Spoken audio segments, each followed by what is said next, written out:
Appears they're going to pass this legislation today. Yeah. We're probably going to come back in another 2 weeks or so and do this all over 10 again, days. right? Is that how you figure? Yeah, 10-day extension, and we're going to be right back at this, having the same debate on DHS and ICE reform. I wish they would have done it now and get this over with, but they're going to pass it. We're going to now go into conference and hope we can iron some of these details out. Well, so how does this debate unfold? You heard John Cornyn just now. I realize he's a Texas Republican running for re-election. Yeah. But he says that the idea of demasking ICE agents is an insult to those agents. Are Democrats about to be disappointed in this debate?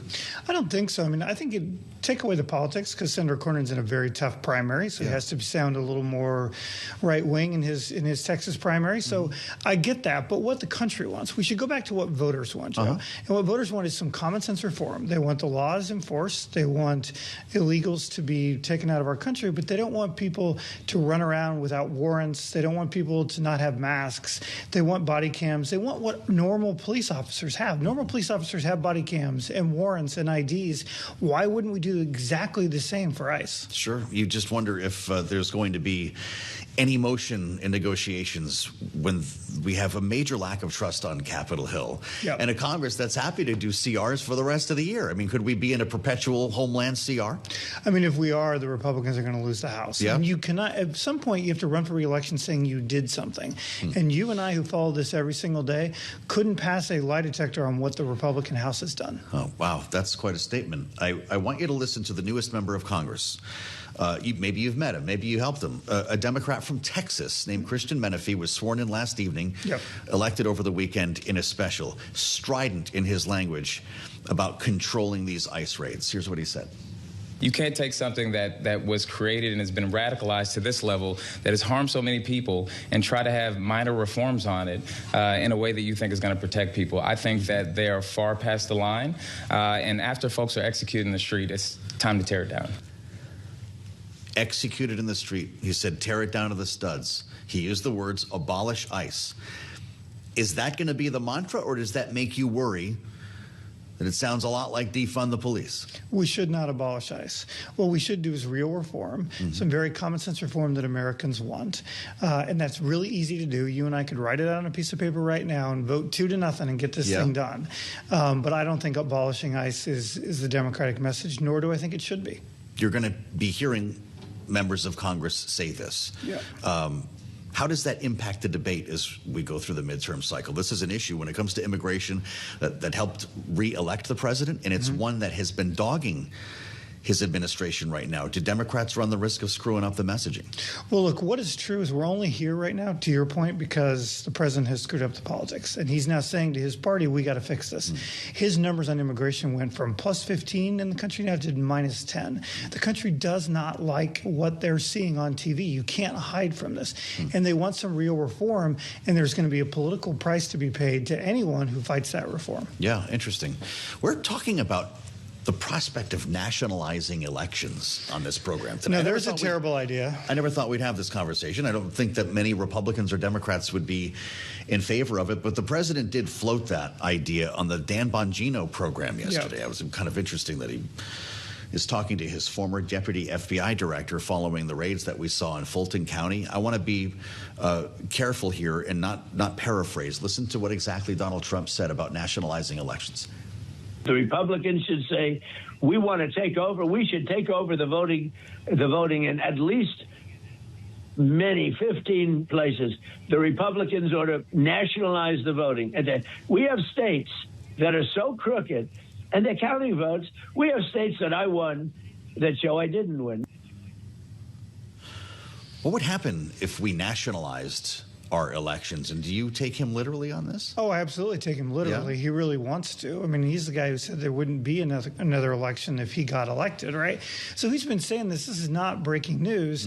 I think what is true is no one wants the federal government involved in elections, including the framers of our Constitution, right? We've been very clear about these are state activities. The state should govern them. The state should make these things, and the federal government ought to stay the hell out of it. Well, but you're a Democratic strategist, and you're sitting on this side of the aisle looking at President Trump begin to dismantle Republican orthodoxy? How do you strategize against that?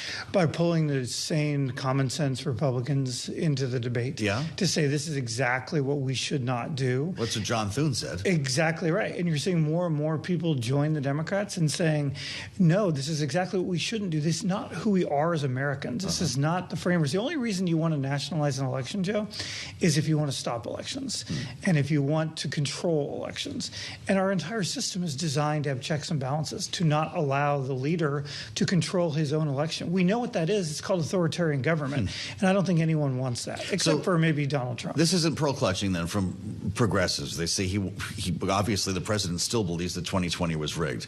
He wants to nationalize this election so he can rig it, and he's got his own personal army that we've seen on the streets of American cities like Minneapolis. Because that's what some progressives are saying publicly here. Is that going a little far? Well, what I think is important is to just put aside the politics for a second, just look at what he's saying. And what he's saying is he wants to run the elections, which is A, illegal, B, not what the country wants, and C, it's unconstitutional. And so we ought to fight him all the way on this, and it's an issue that will be joined by a bunch of Republicans. You're going to be busy, I'm sure, at Messina Group working on midterm messaging. I don't know if you're doing campaigns or issues. You can tell us about that. What will be a more potent issue for you? Will it be the affordability issue or what we've seen when it comes to ICE? And in this case, the killing of 2 Americans. 1,000% it ought to be the economy. Yeah. I mean, voters are out there are struggling in this economy. The average swing voter has 2.8 jobs and works, thinks about politics 4 minutes a week. Like, these people are out there suffering, and they want to know what Washington and what their elected officials are going to do to make their lives better. And Democrats ought to hone in on that and stay in that. That doesn't mean we shouldn't talk about ICE. That doesn't mean we shouldn't, fight for what we think is right and common sense reforms. But our continued mantra for the next however many days to the election has to be economic. It has to be about cost of living, because that's what voters are asking for. Yeah. The president has gone from beating Kamala Harris by 8 points on the economy to now trailing the Democrats by 15 points on the economy. Wow. In part because he's doing all these other things, running all over the world, getting involved in these other countries, and voters don't think he's focused on the economy. Joe, if Democrats can be seen as focusing on the economy, we will win in November. You might have seen the headline today, and it's been confirmed by the Oversight Committee. Bill and Hillary Clinton will be testifying before Jim Comer's committee in February 26th and 27th. This is an Epstein-related conversation, and they were going to be facing criminal contempt otherwise. What are we going to see? 2 stone-faced Clintons not answering questions? How would you advise them to comport themselves in that public forum? Well, I used to be the deputy chief of staff at the White House. And what I said to people all the time is when people show up with warrants, you answer questions. And be very clear. I think they're doing the right thing to answer these questions. That said, the committee has a responsibility to be bipartisan, to be both sides. Let's be honest. Calling Bill and Hillary up is about trying to change the subject and get the subject off the president and the Epstein files and on to Bill Clinton. They've been trying to get Clinton and Hillary involved in this stuff for 15 years. Why would they stop now? But where are the other people who are involved? Where are the Republicans who are in the Epstein files? It has to be both sides, or the public is going to look at this and say this is just more political BS.